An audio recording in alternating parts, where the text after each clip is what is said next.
What is up, all my Chicago real estate hustlers? My name's Collins, a local real estate agent here in the Chicagoland area, here for all your real estate needs. But in today's video, I'll be getting my take on Chicago's 2023 housing market, as well as some interesting news within the Chicago real estate sector.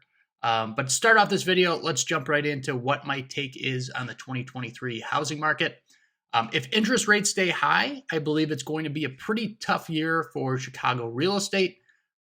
If interest rates creep back down, I think all bets are off. If we get closer to 5% or maybe even below that, I think it would be a pretty strong housing market within 2023.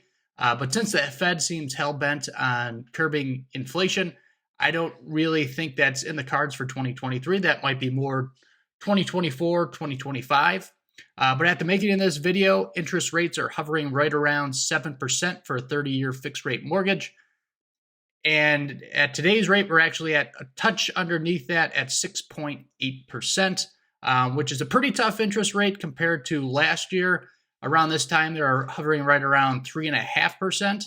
6.8% in the long scheme of things. Some old timers have told me that those rates are actually low, but millennials that are buying right now for the first time probably haven't seen interest rates that high in their lifetime. So they're getting a little bit of sticker shock with the record high prices, as well as where interest rates currently are.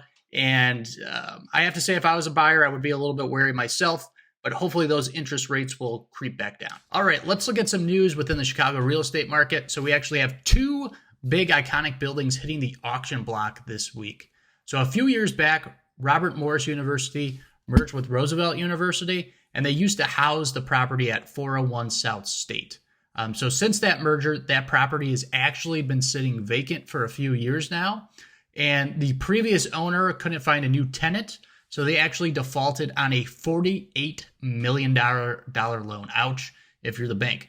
So the property went back to the bank, and today that property is actually hitting the auction block.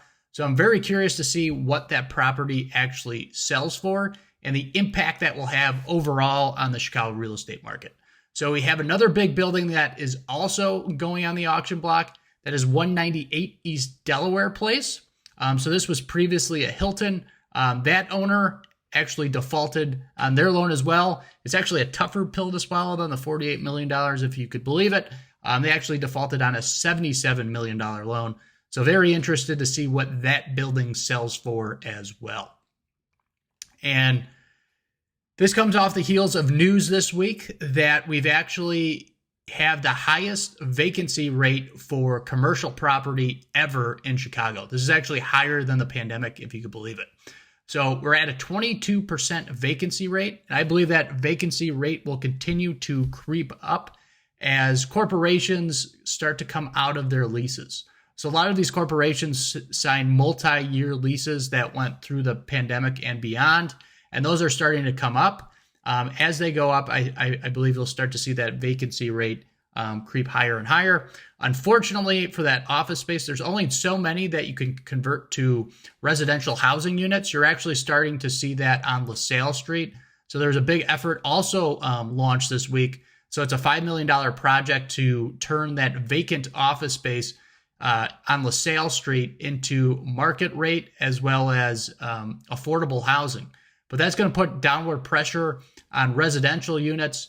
There's already been a lot of downward pressure on housing units within the downtown market. The surrounding neighborhoods have been pretty strong as people kind of moved out of downtown and looked for more space. A lot of folks also went to the suburbs. If remote work stays around and people aren't forced back into the office, I believe you'll continue to see more and more office space hit the market, and people try to convert that into residential, which again will send more and more downward pressure on real estate values within the downtown area. But again, my name's Collins, local real estate agent here in the Chicagoland area, here for all your real estate needs.